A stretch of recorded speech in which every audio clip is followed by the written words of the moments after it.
Hill did not edit it. He contributed to the book by way of commentary, footnotes, and a scientist's ecologue. He examined all of my material and came to the decision that he would like to be part of the book.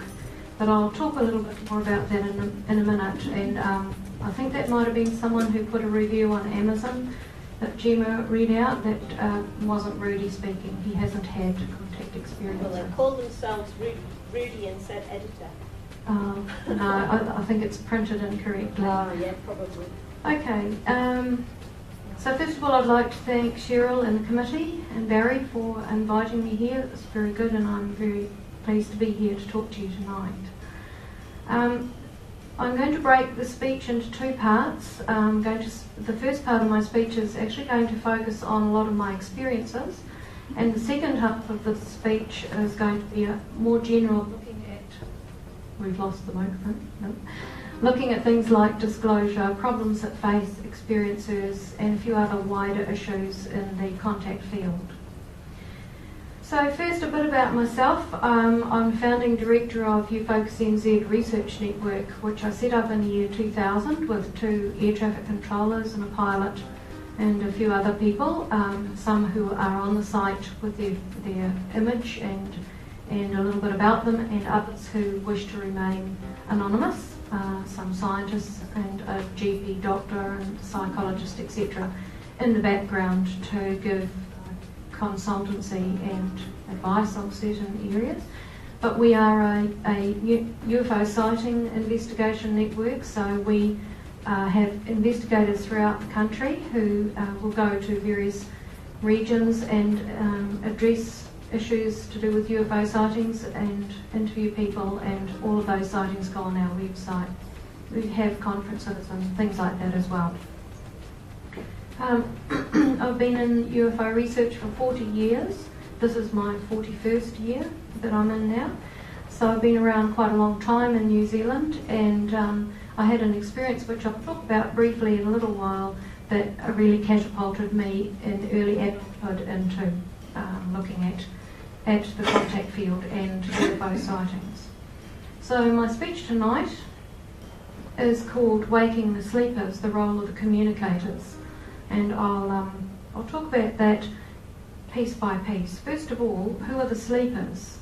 From my perspective, the sleepers at the moment are people who have had contact experiences but may have very limited memory of it or only an inkling of it. People who have had experiences and recall some of it but have not spoken to anyone about it yet, or who have spoken to very few people about it, or who have had a very bad reaction when they've spoken to people about it. So the sleepers are people who are slowly waking up to the fact that there is alien contact happening in the world and that they may have a part in it. So sleepers are people who in the future, I believe, are actually going to do great work and help to bring this whole subject to the fore, because we tend to think in ufology that we are quite a large group, but in actual fact, the world population, we are actually a very small group, and so it is our job really to bring this to public notice. So that's the sleepers from my understanding, who have varying degrees of awareness or memories of contact with extraterrestrial intelligences, or who have not yet realised that some of the experiences they've been having may be caused by that. Now the communicators, the role of the communicators, I lump together the 3 groups that are very well known in ufology and in contact, and that is the contactees who had experiences way back in the 50s, 60s, 70s, the abductees who came out mainly in the 70s with rather negative and quite frightening experiences, largely with the Greys, and then later on the experiencers who splintered off from the abductees really, who have had more positive experiences, or who have had a transformation take place where they've lost the fear, they've come to assimilate their experiences have a greater understanding of it. And if we put all those people together and find the common thread that binds them, it is simply, in my opinion, that they are communicators. They are communicating, all of them, with an alien presence. So that's the terminology I use, although throughout the speech, old habits die hard, I'll probably still use the word experiencers. I think communicators is an inclusive kind of a terminology, and it kind of covers over a lot of the ill feeling that has sometimes occurred between the groups. Okay, this is Dr. Rudy Schild, and Dr. Schild, I heard about and saw a DVD of his speech way back in 2005. And as soon as I saw his face on the DVD, I recognised him. Now, I didn't know him, I'd never met him, he lives in the States, but there was an instant recognition and a feeling that there was some kind of purpose, some sort of purpose to a communication with him.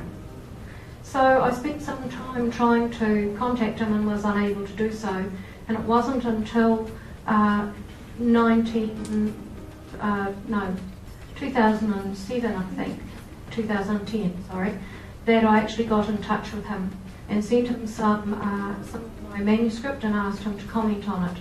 I was very fearful about doing that because I had no idea what kind of opinion or reaction I might get from that, but he was very interested and asked me to send him more material, and eventually said that he'd like to contribute to the book.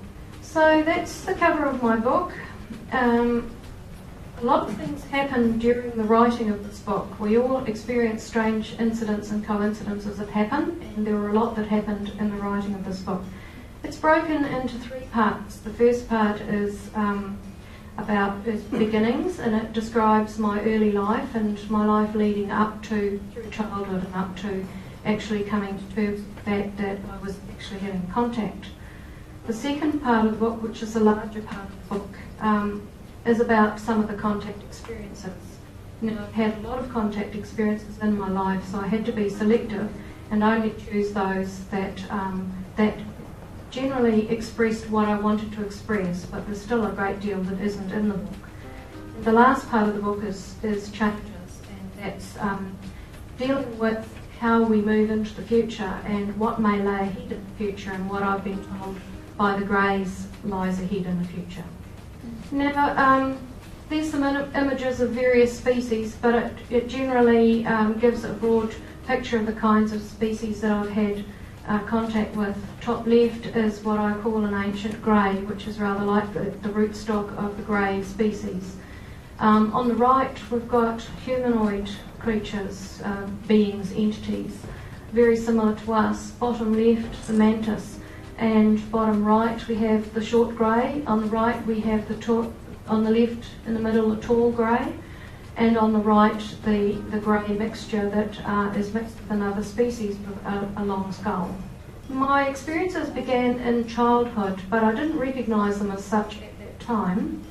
But I used to have memories and dreams, and I used to wake at night and see these glowing figures by my bed.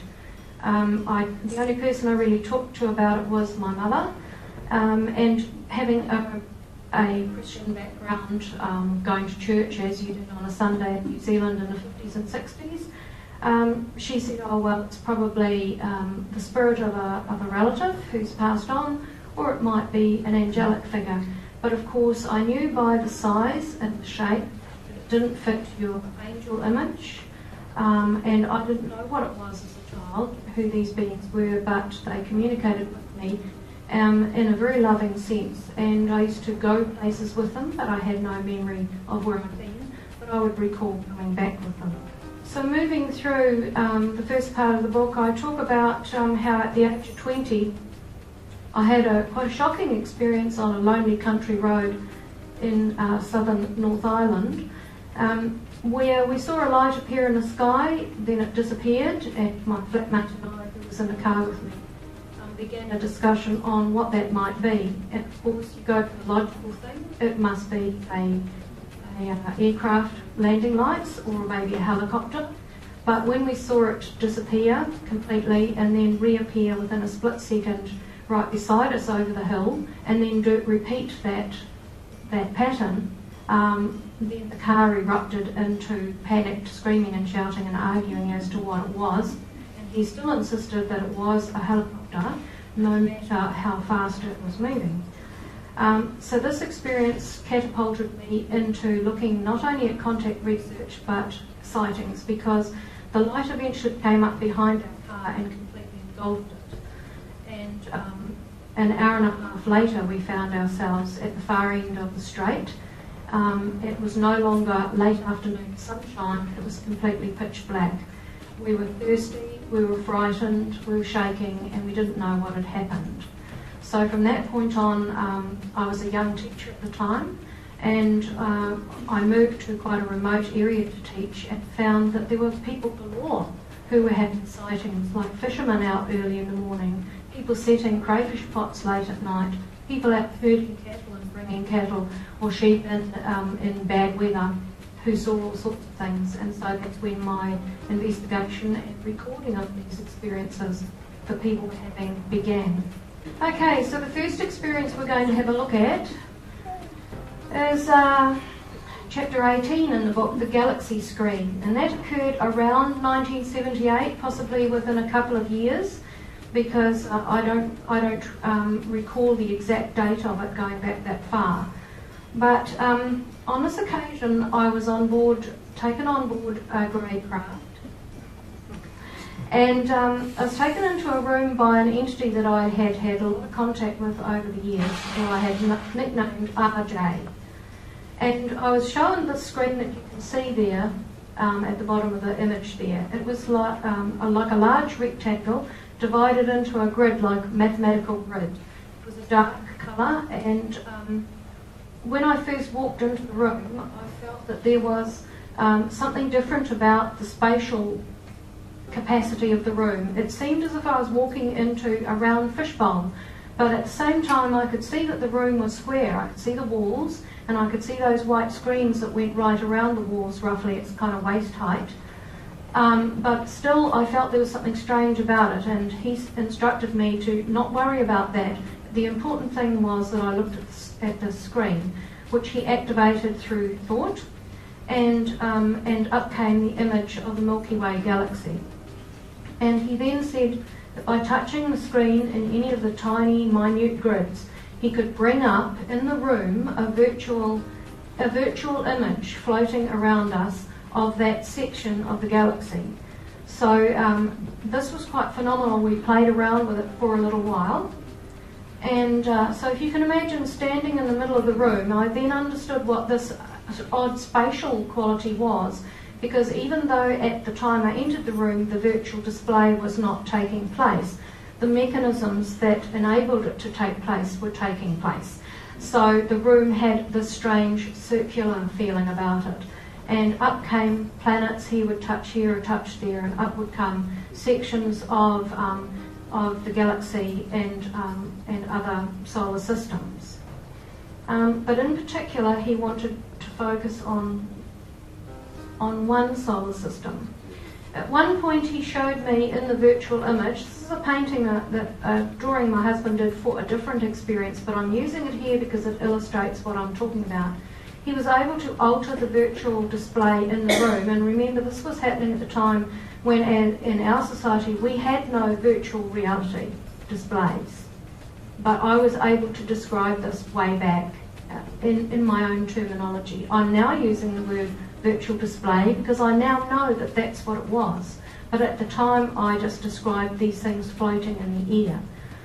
So he could alter the way that it displayed it by showing you the magnetic fields around planets. And so this here is roughly the magnetic fields going out around 3 planets that my husband did for me for a different experience. But these were live, if I can put it that way. So if you can imagine a planetary body hanging in this virtual display, and then he flicks something, instructs the technology to bring up its magnetic field, and it's moving, like breathing. And so I assume that that's what our planet does also. And he said, everything is interaction. It's all interacting. at any one time. He then showed me, he tapped on the galaxy screen and created a virtual image of our Earth on August the 6th, 1945. Does that ring a bell? The date of the atomic bombing of Hiroshima and Nagasaki in Japan. 2 occasions when mankind used atomic weapons in warfare, causing massive destruction, loss of life, and ongoing suffering. And as many experiencers can tell you, that we are often instructed on this nuclear issue and how damaging it is and the potential for ruination of our civilization through the misuse of this technology. But what he showed me was quite phenomenal. And quoting from my book, I say, he's showing me Earth's magnetic field and it's exploding outwards.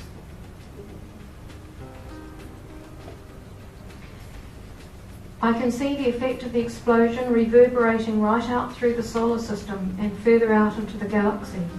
And he talked to me in relation to this. This was a shocking thing to witness, and I was shaken and upset.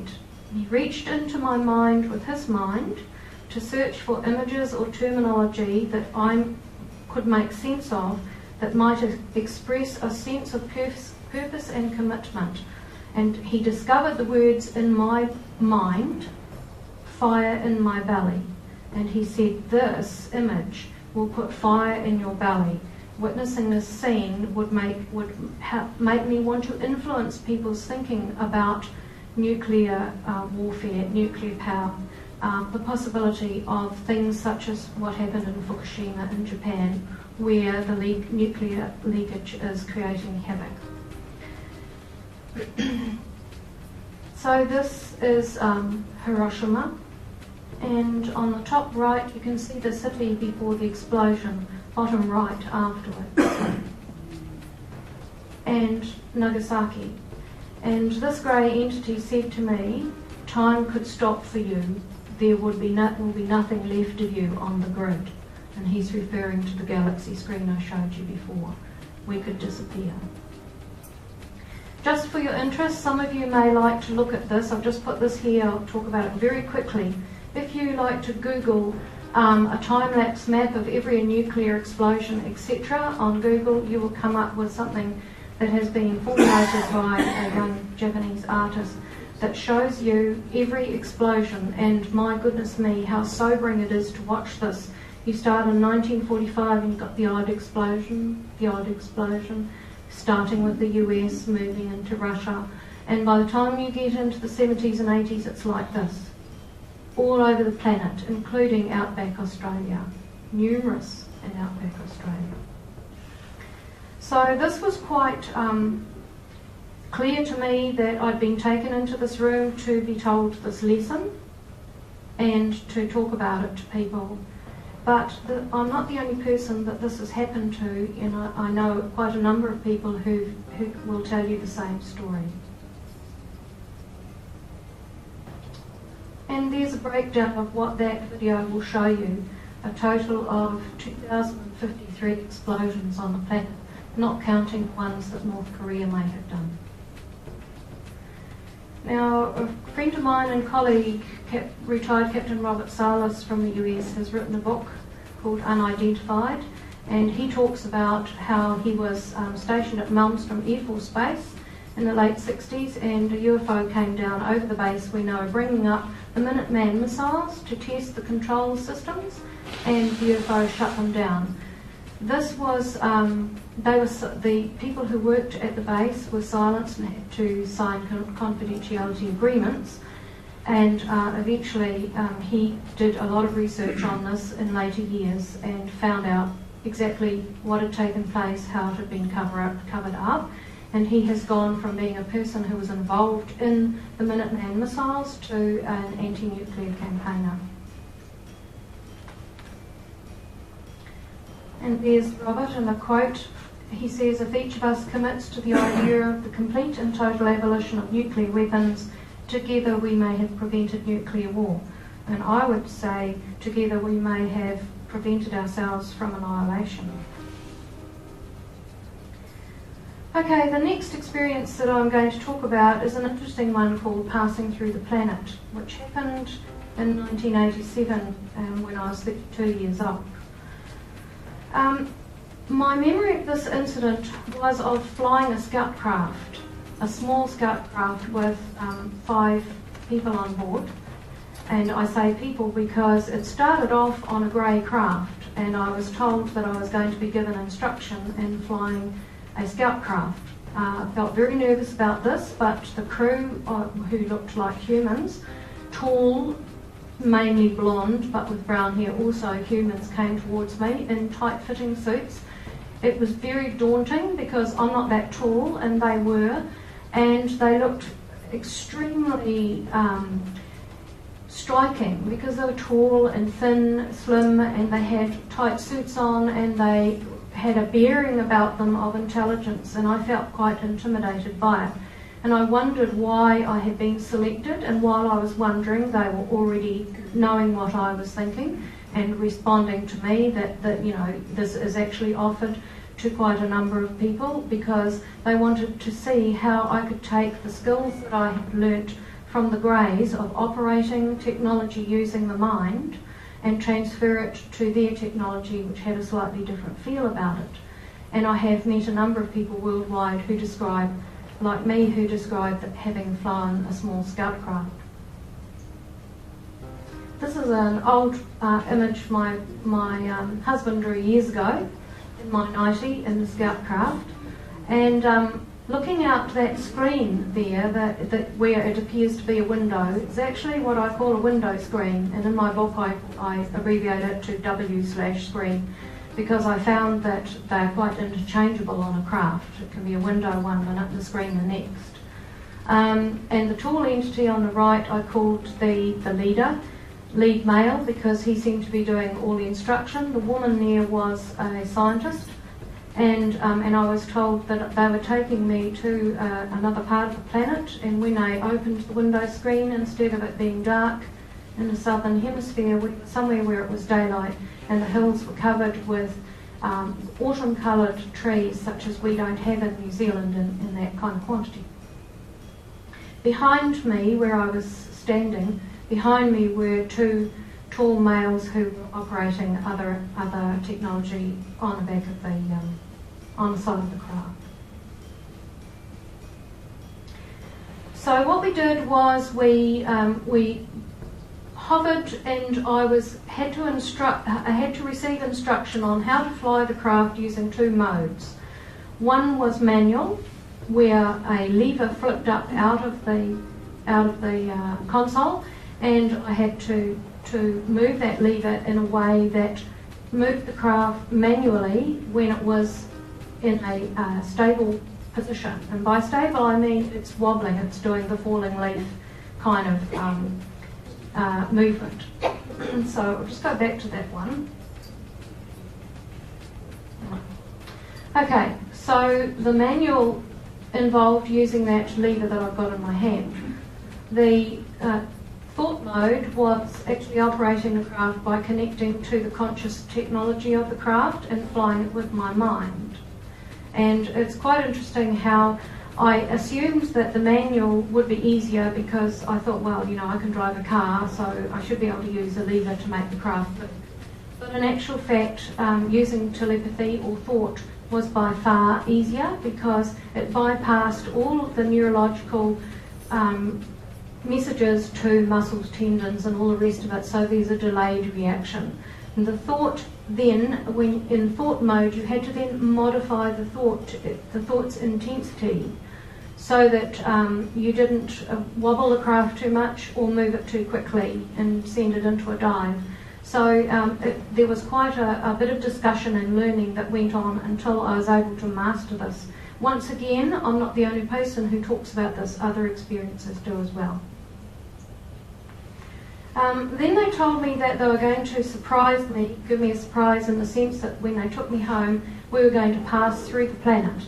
And I was very shocked by this statement. I felt immediately fearful. I didn't know what to expect. But they explained to me that it was rather like this.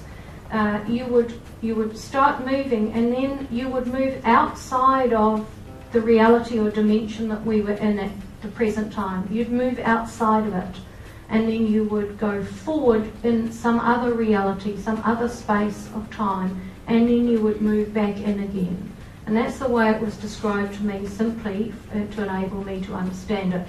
And they told me I was not to be concerned about molten lava and all of that sort of thing. It wasn't going to happen. It wouldn't be anything like that.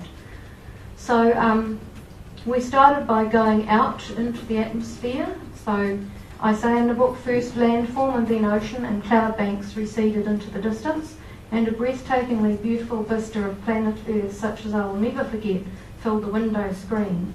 And then we began moving in again towards the planet. A change in the status of the craft and everything in it would take place. There would be a shift, a temporary phase of movement from one place to another, and in that altered reality, in effect, we would pass through the planet from point A to point B. And as on the window screen that I showed you before, this is the kind of image that appeared. We had this spiral taking place, and everything started to go dark. And Dr. Schultz comments about this in the book in terms of physics, his understanding of physics, and he has footnotes and commentary about the factors in this chapter. So the landmass came closer again, and within a few seconds the view transformed, spiralling clockwise into a cone-like form. And Dr. Schultz says, the description of flying through the planet is fascinating. In my view, this involves the same manipulation of the phase information of the material as walking through walls, windows and doors. So to him, this action of passing through the planetary body, in effect, was no different from what experiencers explain about passing through a wall or a door or a window when you're being taken on board a craft. We plunged into darkness with just a few lights flickering on the window screen like static, accompanied by a soft but high-pitched humming, whining sound, and I dared not move.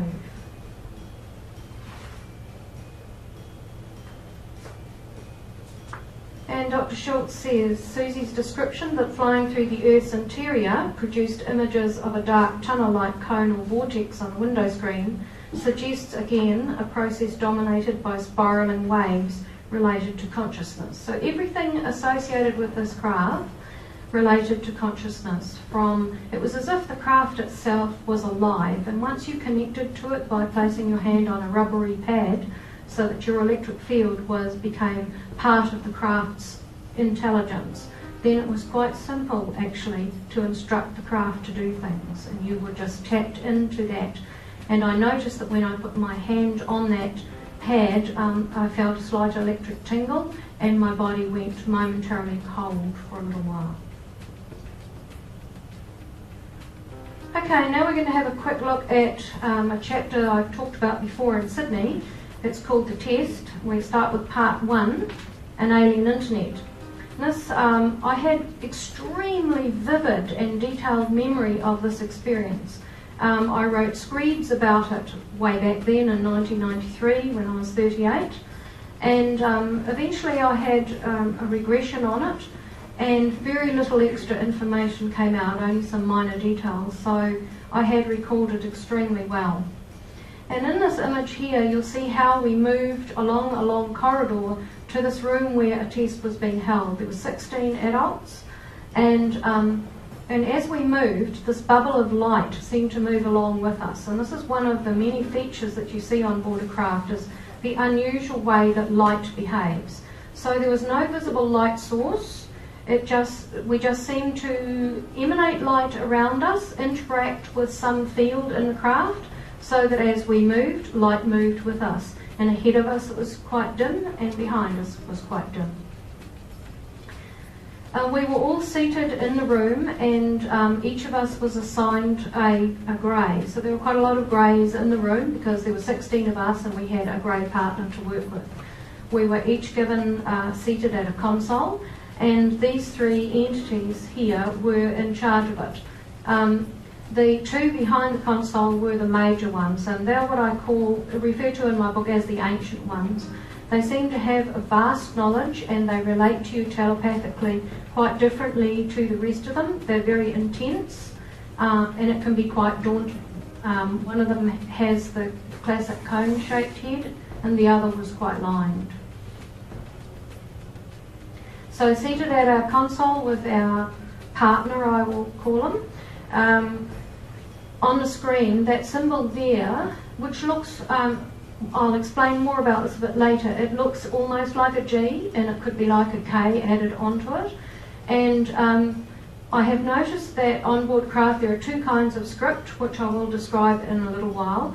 The first one is something that I believe is like a bridging script that can bridge between the alien script and symbols that are familiar to us, to many nationalities in terms of written language and written forms. And I think that a lot of experiencers have learnt the latter form of script, that's that one there, which is a bridging script. But that script actually, if you learn to look at the script in a certain way, can gave a great deal of information about me. And everyone in the room, each human, had a different symbol. And it's like your profile, I guess. So first of all, to begin this test, we had to solve a problem. Each of us had a different problem to solve. And to do this, we had, first of all, were given a download of information by our grey partner. So it took about a minute and a half in our time to have what amounted to dozens of encyclopedias, thousands and thousands and thousands of pages of information and data put into our mind over that period of time. And we had to use that, as well as other data that we accessed in various ways, which I'll explain in a minute. We had to use that to try to solve the particular problem we'd been given.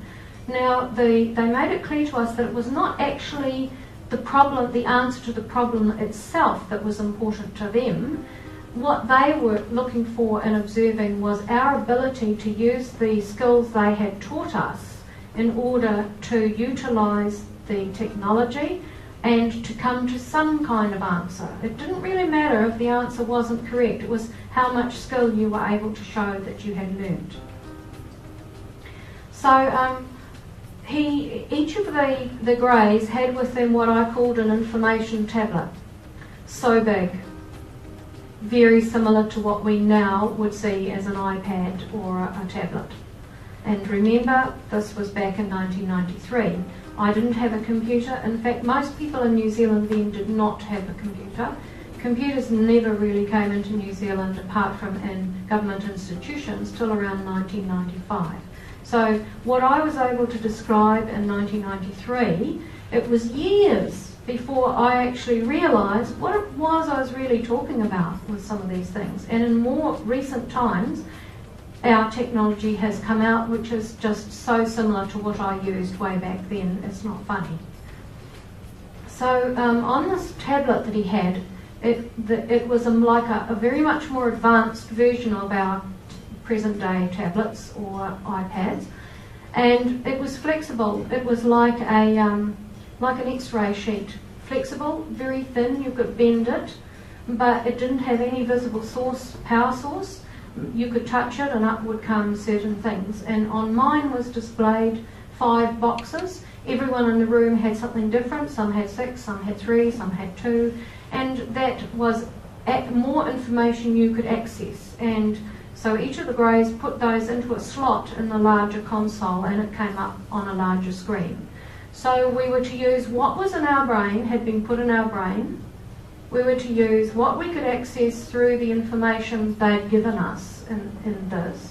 But then we were also taught what else we could access, had been taught what else we could access through their, what I now know was a kind of internet.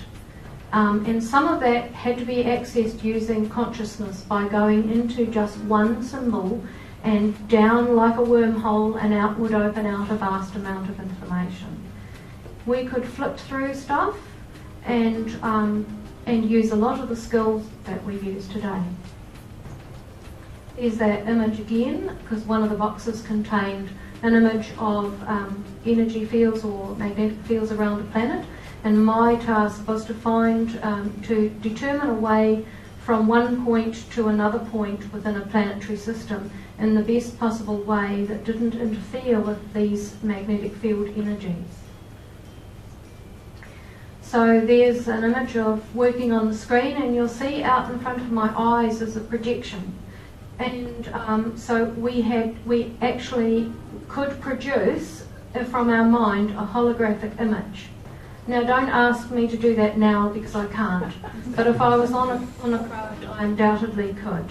And because once again you are interacting with technology that interacts with you, and it enables you to do things that would be impossible to do here. You have to have the technology that goes with it. So this is an image, it's just a mock-up of some script. And as I said, there's the what I call a bridging script, but then there's this other script which I call native alien script for want of a better description. And this script has to be what I call depth read. So by depth reading, you go into the script. So depending on how the script is placed, how it is grouped, you will go into, say, one group or one piece of script, and using your mind, you are able to access other information. So when people say, well, I can write script, can you read it? No, I can't read it, because the script that I worked with in the groups that I was with on board craft involved technology and consciousness. It did not involve just reading individual scripts.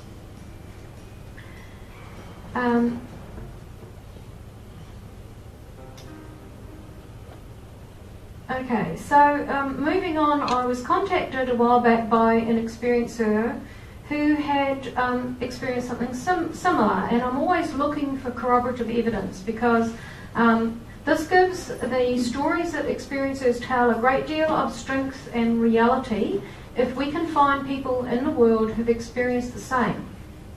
I'm going to call this person Dave. And he gave me an example that was where he was in a semi-awake state. He'd woken up, semi-awake, and he saw streaming down either before his eyes or in his mind this massive stream of data, symbols, equations coming down. It just seemed to roll on and on and on. And he felt that data represented, when he woke up the next morning and remembered what had taken place, woke up fully and remembered what had taken place, he felt that represented the massive amount of data behind something very simple. So let's take, for example, this is the example he gave me, the data description of a cheese sandwich.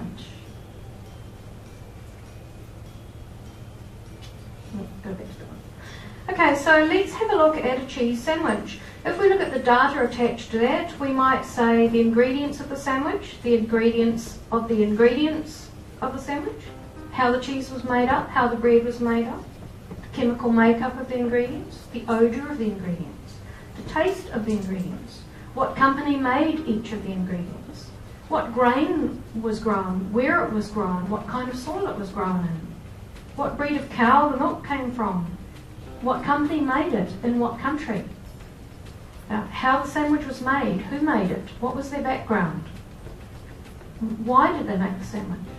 So we could go on and on and on, and we could build this massive picture of the data connected with a cheese sandwich. So this is what Dave described to me, and really what he's describing is similar to depth reading the script, where you start with something that looks quite simple, and by the time you've finished, you've got a mind-boggling amount of information at your fingertips.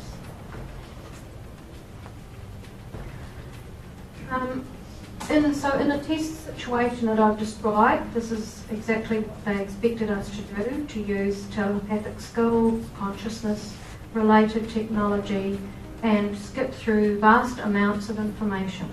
Now, let's look at skipping through vast amounts of information. As our information technology and our databases and archives on the planet have increased, if we go back to caveman, they didn't have a lot of data necessarily associated with their day-to-day life, but we do. And the problem is going to be one day, how do we make our way through that data if we're researching something? How do we access the data? And so recently, scientists in the Albert Einstein College of Medicine in New York have recognised that this is going to be a problem in the future. And they've been working on perceptual learning, intuitive learning, where you use your gut feeling and your intuition, and you kind of speed read down the middle of stuff, and you scan through stuff looking for keywords. And probably quite a lot of you are familiar with that or have done it yourselves.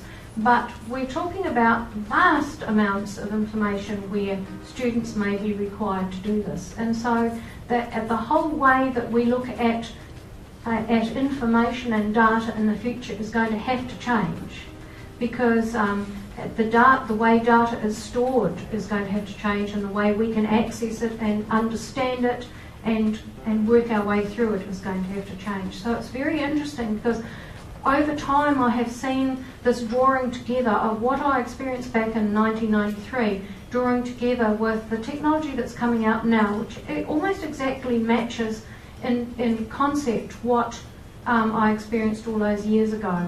So are we being fed technology somewhere along the line? I'm not saying that humans are not able to invent incredible things, because we can, but we seem to be, as Dr. Rudy Schultz said, if that's the case, we're following a very similar pathway as what the Greys have done. Okay, we're going to move on to this one now. This one's quite interesting, and I haven't got much longer to get through this, have I? Take as long as you want. Okay, so now we're going to look at the second part of the test, this same incident that occurred on board the craft, and it involved what I call a light elevator.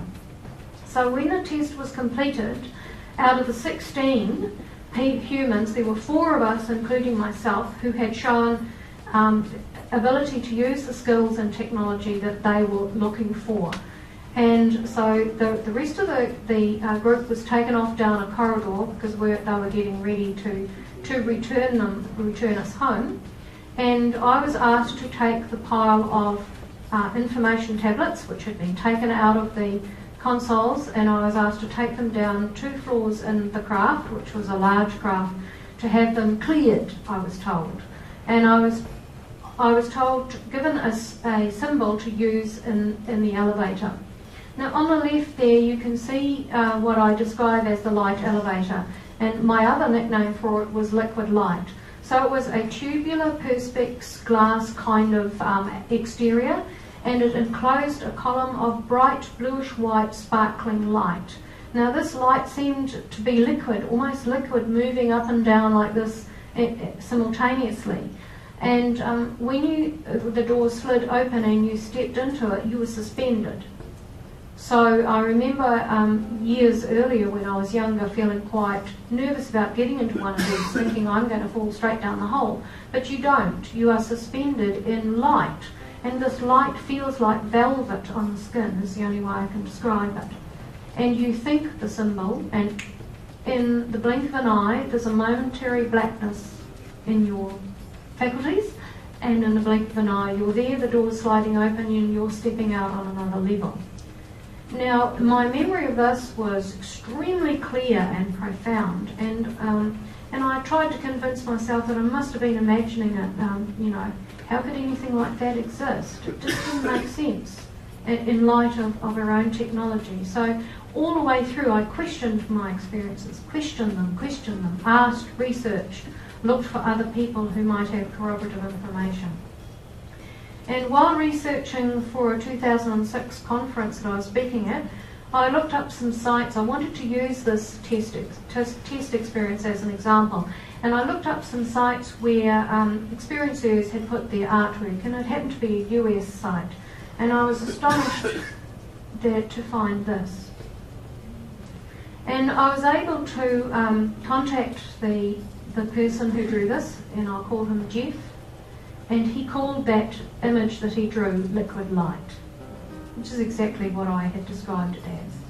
So I contacted him and we exchanged emails. I didn't say too much to him at first, just said, I've seen something similar to what you've got in your drawing that you've called liquid light. What can you tell me about it?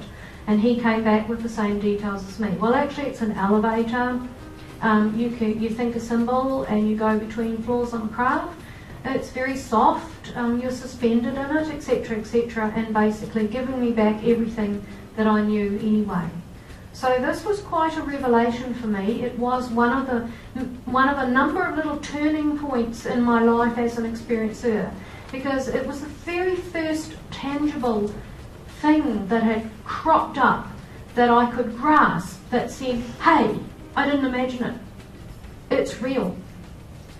So while I was speaking at this conference, I also spoke at an abductee experiencer support group. And afterwards a young teenager came up to me with her mum and a folder of drawings that she'd done of her own experiences.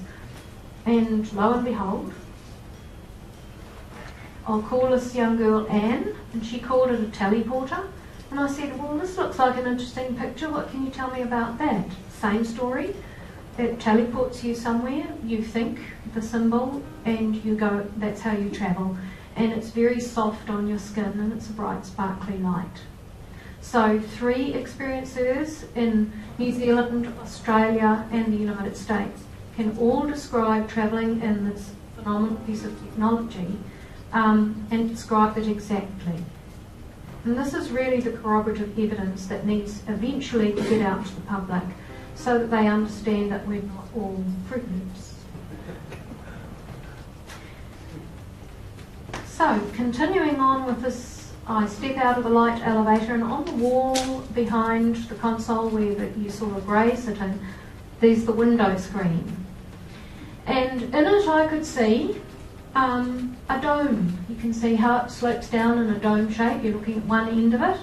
And this dome was like, it reminded me of those Christmas domes you have that are glass and you shake them and all the snowflakes come and it seems to come alive and then they all settle again. It reminded me of that.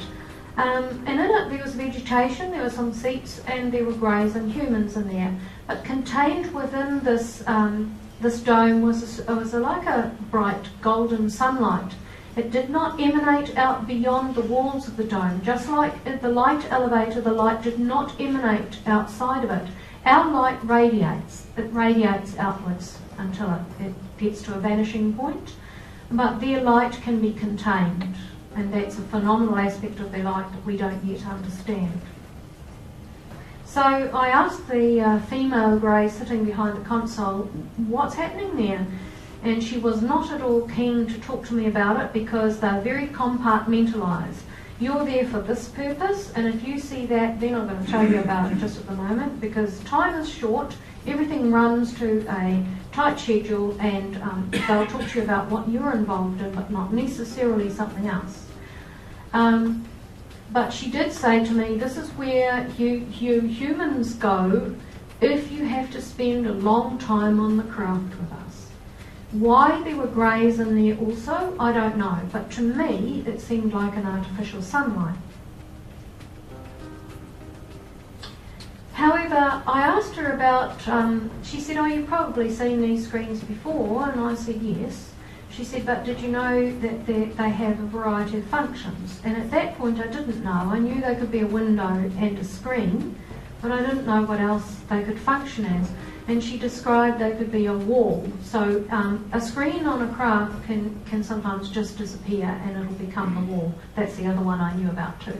A window where you can see through to the outside or into another part of the craft. It can be a communication screen like our current day Skype. A surveillance screen for looking into other areas. And a mammoth database, what she called an information storage facility, what we might call cloud computing, or a massive computer.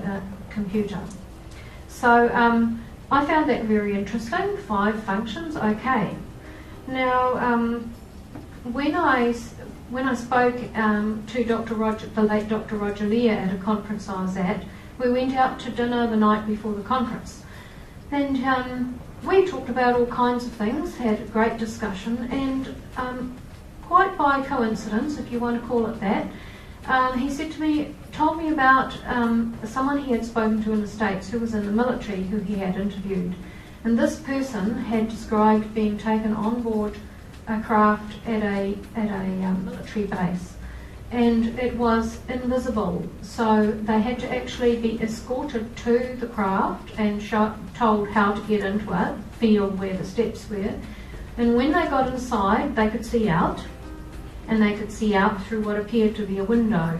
But one of the personnel there told this military person, giving them like a guided tour of it, I guess, that window actually had 5 functions, and proceeded to outline identically what the grey female had outlined to me.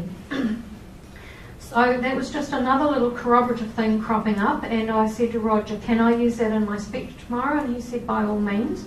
So I did. So my adult life I have spent looking at my experiences and looking for other things that match it, that align with it, that make sense to what I have experienced. And while I was standing there by the light elevator talking about this with the female grey, there was a noise or sound of movement behind me, and upon turning around I saw this entity, which I'm assuming was a hybrid, because it had quite identifiable human aspects, but was very much also grey. And what I noticed was it had kind of although its face to me seemed youthful and young looking, it had a rather stooped elderly posture, and it walked as if it had arthritis, and I clearly remember that. But there was a very intense energy coming off this entity, and it held a telepathic conversation with the female grey, basically saying, why is she in this area? She shouldn't be here at this point in time. And when I tried to interrupt telepathically, he held my telepathy at bay. So I had no effect whatsoever. He was just able to cut me out and show me that, who was boss in that area, shall we say. And when he had finished conversing, he then basically gave me permission to say something, and I asked him, and this is the important thing I've been talking about so far in my speech, I asked him a silly question really, but turned out to be a most opportune question. I said, for want of not knowing what to say, because I was riveted by the intensity of his eyes and riveted by the energy field coming off him. It was phenomenal. The intelligence, you could feel compassion, emotions, everything coming off him. But very businesslike in his attitude. And I said to him, could he give me some advice for my future, and was I likely to meet him again? And he said, yes, you actually will meet me again. And he said, my advice to you is this word. And he gave me telepathically the word corroboration. And so right back then, that became my focus. And that it led me to find out all these other things over the years about this experience. Okay, and the last one before our break, so I'm not doing too badly, I'll be quick. Interacting with our universal energy fields is chapter 16, happened again in 1978 when I was around 24. And there you have a Photoshop mock-up my husband has done of a rather large craft that I was taken on board. You could describe it as walnut-shaped or satin-shaped, and there were openings all around the central area where craft were going in and out. Now, I had a view of what this craft was like from the inside, and that drawing is done from the description the grey who met us and escorted us gave us of what it looked like outside. So we were met by hundreds of humans were coming onto this craft. It was multi-storied, it was massive, and we were met by greys who put us into groups and took us to various rooms for various reasons, and I'm not going to go into what we actually did on the craft at that time. I'm only going to look at the corroborative aspect that I have found out about the actual craft. So if you want to know about the experience, you've got to read the book. So, walnut satin-shaped craft. So once again, seeking corroborative evidence while writing the book and searching the internet for similar descriptions of craft, I came across a report by Dr. Bruce Maccabee, who UFOCUS NZ in New Zealand, we work with Bruce occasionally. He looks at photographs and UFO photographs, etc. for us and gives us his opinion. And I came across on his site an article I actually hadn't read before. I'd read most of the New Zealand data on his site, but not this one. And it's the story of the fantastic flight of the JAL, Japanese Airline 1628. And it describes a 1986 sighting by a Japanese jumbo jet pilot named Captain Terauchi, which occurred near Anchorage in Alaska. This sighting gained international attention when the Federal Aviation Administration announced that it was going to officially investigate this sighting because the Air Route Traffic Control Centre in Anchorage, Alaska had reported that the UFO had been detected on radar, and so immediately attracts the attention of the authorities. Captain Terauchi was able to describe a large, gigantic spaceship which had light on the outer corners, and I'll go into that in a minute. So those two bits on each side, he said seemed to be like lights, or very light. He reported seeing things going in and out of it, and that it was multi-storied, obviously, very deep. He was able to observe this when it was illuminated by the lights of the township down below. And he was able to, in the dark area of the sky, he was actually able to see the outside of its shape. And in his report on the sighting, Dr. Maccabee stated, Captain Terauchi got the impression that the object was way bigger than his aeroplane, so big in fact, that in public statements he compared it to the size of an aircraft carrier. And that's a sketch done by Captain Terauchi showing the size of his aircraft, there, that black one, in comparison to the size of the craft.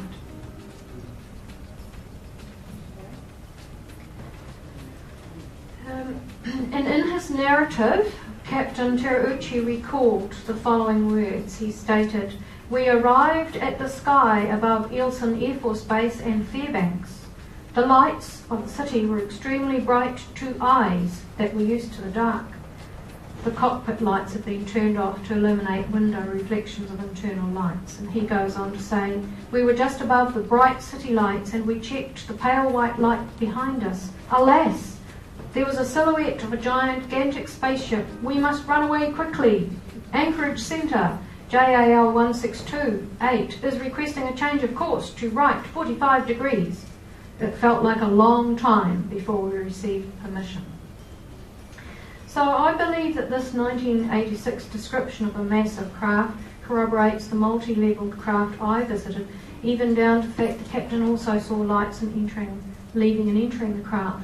And in my drawing you will have noticed, and I'll just actually go back to it,